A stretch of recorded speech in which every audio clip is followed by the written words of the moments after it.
We are back in the Madhouse again in the beautiful Christianstead overlooking the fort.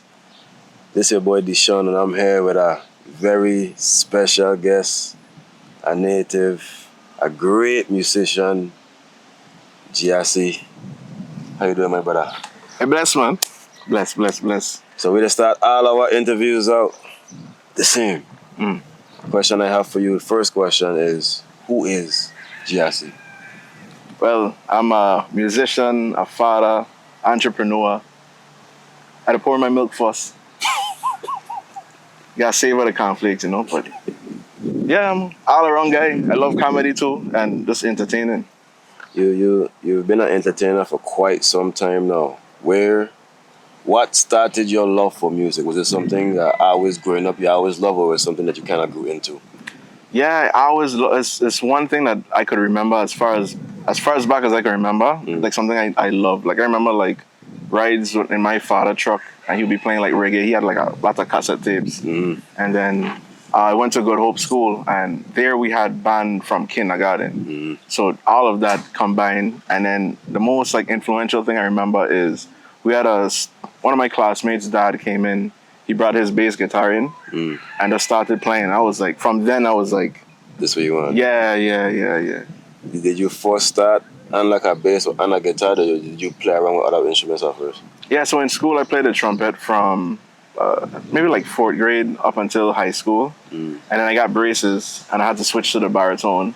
And around that time is when I kind of started losing my love for it because I was so used to the trumpet. And then around that time, which was like 11th grade, I picked up the bass guitar, started taking lessons, and it was like a full circle moment. So when my classmates' dad came in, so it's like from then, like 11th grade till now is when I really started pursuing it. So you poured music on different things. When was like the first time you poured some music and got some feedback from the community saying, yeah, this man not bad?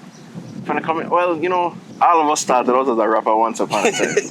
I've been on SoundCloud, we had a little bun CD or whatnot, but what really made people like recognize me was after the hurricanes, I came out with a song called Caribbean Strong. And I remember like nervously going to the radio stations and let the guy hear it. His name was Redfield. He was like more like a political anchor, but like he loved it so much. I was like, what? And went over to like Island 95, played it there, and then it just started being on repeat. Everybody calling me like, "Hey, your song on the radio." Type. Just walking around and people want to take selfies with me. And I'm like, okay, I need to schedule haircuts every week now. I ain't gonna catch me out here. Can't catch you out there low for that Yeah. Nah, but that's dope though. And then you do a lot of live performances. I always seen you. I seen you doing sunset sales. I seen you doing different restaurants. What would you say is your favorite venue to perform that you have performed at? Favorite? I say currently like lyric sales. It's a sunset sail on a catamaran boat, and you get to watch the sunset in Frederickstead. And there's very limited things that would take me away from that gig. Like even if you want to hire me for an event, like I'd much rather do that. Like it's so relaxing, doing what I love to do. People, there's endless rum punch on the boats. Yeah, Everybody's enjoying itself, and you get to watch the sunset. It's almost like it's not worth like going to other places sometimes, but that one for sure I really love. But all other venues are cool too. Yeah, shout out other venues. This ain't no shit. It's just No. favorite. You was travel abroad for different competitions. What put that in your mindset to say, you know what? I want to take this thing beyond synchro. Let me test myself in the American waters and stuff. And talk about what shows you on. Yeah, so at the Buccaneer Hotel, I usually play there on Sundays. And there was like I guess I played there on Friday and Sunday. There was like some musician called out. So on the Friday I played, and then there was, I guess it was like, you should try it for American Idol. I was like, cool, I'll think about it.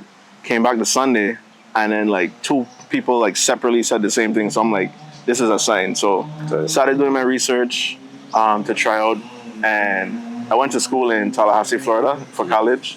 And I said I always wanted to go back there as an adult. So I had a good reason to go back. Yeah. they were hosting it, and I was like, you know what, let's go. And it went really well. We stood in line for about like 6 hours, and I remember eating only an apple So it's like a work shift. Yeah. And an apple alone. Real deal work. Yeah. So like now, when I do it again, like I know to full breakfast, like the line was long, and then what was funny is the people them like on American Idol, like you see on TV, like singing really horribly, they're actually in the line with you. Yeah. So it's like, I'm like, no, are you wasting people's time? Like, I could have been through this line in 2 hours if like I just went to work. Hey, I was thinking about that sometimes. Like sometimes when you watch anything, you see the auditions. You're like, my boy, you really come up here to do that? Yeah. Imagine I supporting you like, my boy, Gyasi outside, and this what you coming here to do? But it's comedic at the same time. No disrespect to anybody. It's entertaining. It's entertaining. Yeah.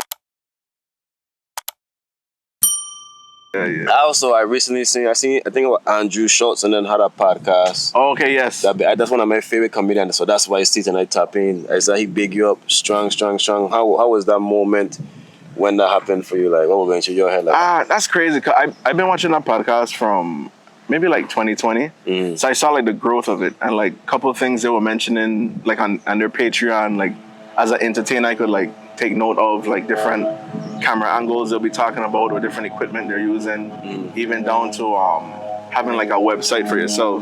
Like watching them like talk about their journey and whatnot like made me like amplify my own. So like on the Patreon you could like send in different questions, and the first thing I did was I sent in a question and kind of challenged them to like a singing competition. I tried to like promote myself, but not seem like I'm trying to promote myself. Yeah. Just keep smart. Keep them a little interested in like my questioning. So I got to blow the conch shell for them, and then I sang a song. I challenged Mark Gagnon to a song, like a singing competition, and that was the first time I got to sing. And then sent in a question a little bit later, and then they like dug into me a little bit more because the producer on the show is he's like the one who's really my fan. And he was just calling my name out like, yeah, follow my Instagram. So they follow me now. That's dope. That's really cool. That's dope. What's your favorite thing about performing? You do some acting too. It's been an entertainer. What's your favorite thing about it? For me, it's kind of like a light switch. It's been mentioned to me before, like my personality, like talking or just being around compared to like me on stage or performing. It's kind of like a real I don't know the term. What's that movie? That Disney movie? When they're like in the deep blue.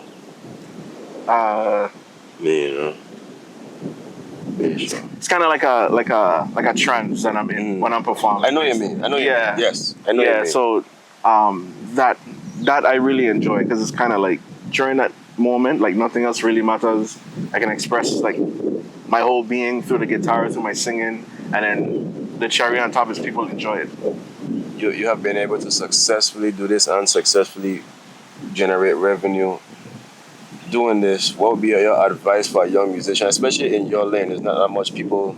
For us, it's Brahman, rap and dance. There's not that much people doing live performance and really getting back to the arts. Yeah. They don't even have no band programs in the schools like that anymore. Bring back the music programs. Definitely. Yeah, bring back the music programs. But for that young person who playing his piano right now, he's 13 or playing their guitar, what's some inspirational words that you could give them to continue and actually take this thing serious and go out there and create some opportunities for themselves? The first thing I say is don't stop. Even if you feel like it's not going anywhere, like one thing with a guitar, like I can always pick it up. Me ain't gotta worry about wapa because this is acoustic. They're gonna always make noise. Type. So that's the reason I chose. Wapa catch your shit. Wapa catch shit in a lot of interviews. Hopefully they're not sponsored, but yeah. Basically, I would say definitely don't stop. I moved back home in 2016 to pursue music.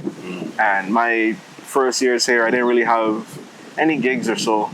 I had gigs when I was in high school, so I had like connections with different venues from then. But like fast forward to like, it's 2026, 10 years later, wow. Time, my knee hurting just talking about that. They moving. Yeah, so 2026, from year to date, I've had over 100 gigs. So it's a consistency and just putting yourself out there. The internet makes it a lot easier to market yourself. So make a video, shoot a video, post it, and then rinse and repeat. But definitely don't stop because I had a vision for myself. I saw myself doing this, and sometimes you can't tell somebody it and it makes sense to them because it's not their vision. Like they might discourage you out of love, like you don't want to do that because you might not make any money or whatnot. And I will say with consistency, you'll figure out a way to get there. It might not be like exactly how you plan it, but you'll be like, just working a little bit more. So let me like pour into this. I'll still do what I want to do. But let me still pour in some work over it. But yeah, don't stop. Don't stop. And have fun with it. Where can the people find you? Gyasi Clarke on all platforms. You could literally Google me. Gyasi Clarke with an E. And it'll take you to everything. Simple. Yeah. Check out the music. Support the music. He is the reason we do what we do in here in the Madhouse, to shed light on our successful artists, to shed light on our upcoming artists. And supporting is simple. Just go follow, drop a like, share a comment if you like it. Yes, sir. Go support an event, pop up, say, hey, I see you on the Madhouse. Come and support the vibes, you know what I'm saying? But my brother, we appreciate you giving us this opportunity, you know what I'm saying? Look out for the In the Field coming. Beautiful music. Man. And with that, we out. Yes, sir.